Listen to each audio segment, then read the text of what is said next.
చేతకానితనం దద్దమ్మల్లాగా ఏదైతే మేము చేస్తున్న జరిగిన నిజాలు ఉన్నాయో అవి వాటికి సమాధానం చెప్పమని చెప్పిన ఏ విధంగా అయితే మేము కోరుకున్నామో దానికి సమాధానం చెప్పలేక ఈరోజు దద్దమ్మల్లాగా ఇలాంటి దాడులు చేస్తాం జరుగుతుంది. దీనివల్ల ఉపయోగం లేదు, ప్రజానీకానికి ఉపయోగం లేదు, మాకు జరిగే నష్టమేం కాదు. కానీ ఈరోజు ఈ కూటమి ప్రభుత్వం చేస్తున్న అన్యాయాలు దౌర్జన్యాలు దేశం అంతా గారు చూస్తుంది. రెడ్ బుక్ రాజ్యాంగం జంగిల్ రాజ్ ఈ రాష్ట్రంలో నడుస్తుంది.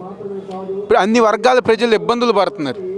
ఈరోజు శాంతియుతంగా మేము నిరసన చేస్తుంటే రౌడీలా గుండాల్లాగా వచ్చి టెంట్లు పీకేసి, అదేవిధంగా రాళ్ళదారి కానివ్వండి, కర్రలతో కానివ్వండి, కోడిగుడ్లు కానివ్వండి, అంటే టమాటాలు వేసి, అంటే ఏంటి మీ రౌడీయిజం?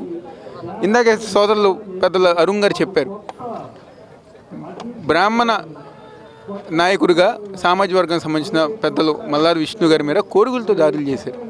అంటే ఏంటి ఇవన్నీ గార ప్రజానీకం గమనిస్తుంది.